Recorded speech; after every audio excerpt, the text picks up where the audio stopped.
আসসালামু আলাইকুম এভরিওয়ান। অনেকদিন পর নতুন ব্লগে আপনাদের সবাইকে স্বাগতম। আসলে অনেকদিন যাবৎ ব্লগ করছি না, কারণ অনেকদিন অসুস্থ ছিলাম। তো আম্মা হঠাৎ করে জেনে অবাক হলো যে আমি ফেসবুক আমার মোবাইল থেকে ডিলিট করে দিয়েছি। এতদিন কষ্ট করার পর মনিটাইজেশন পেয়েছিলাম।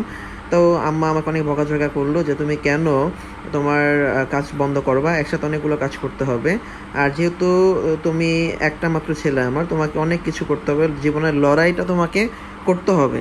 তো আম্মা আমাকে সকালবেলা ইন্সপায়ার্ড করলো যে না, তুমি এভাবে বসে থাকতে পারো না, তোমাকে তোমার কাজে ফিরতে হবে। সো হচ্ছে আজকে অনেক দিন পরে ব্লগ করলাম, জানি না কেমন হচ্ছে। আসলে আমি হচ্ছে সবসময় বাজেট ফ্রেন্ডলি চলাফেরা করতে পছন্দ করি।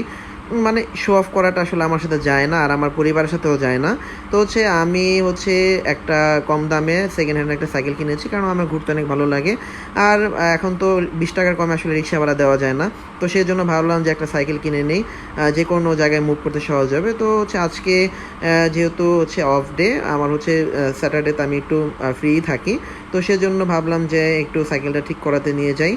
আর সাইকেল ঠিকঠাক করার পর হচ্ছে আমার হচ্ছে টায়ারে একটু পাম্প কম ছিল। তো হচ্ছে কাঞ্চন বাজার হয়ে হচ্ছে আমি সাইকেলের দোকানে চলে যাচ্ছি।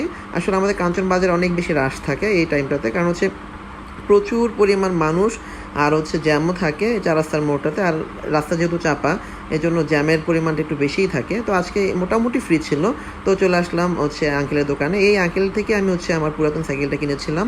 তো ওনার কাছ থেকে আমি আমার সব রিপেয়ারিং কাজগুলো করাই। তো হচ্ছে 2টা টায়ারে পাম্প দিতে আমার 10 টাকা লাগলো। তো আমি 50 টাকা নোট দিলাম, উনি আমাকে 40 টাকা দিল। তো ড্যাং ড্যাং করে বাসায় চলে আসলাম। বাসায় চলে আসতে না আসতে হচ্ছে আমার এই বাসার এই চাপা জায়গা দিয়ে ঢুকতে একটু কষ্ট হয়। তাও ঢুকলাম, কিছু করার নেই, যেহেতু বাড়িতে স্পেস কম। তো হচ্ছে ঢুকেই কিন্তু একটা শান্তি লাগে, জানেন কাকে দেখে? আমার হ্যারিকে দেখে। তো আজকে কেমন লাগলো আমার ব্লগ অবশ্যই জানাবেন। টাটা, আসসালামু আলাইকুম।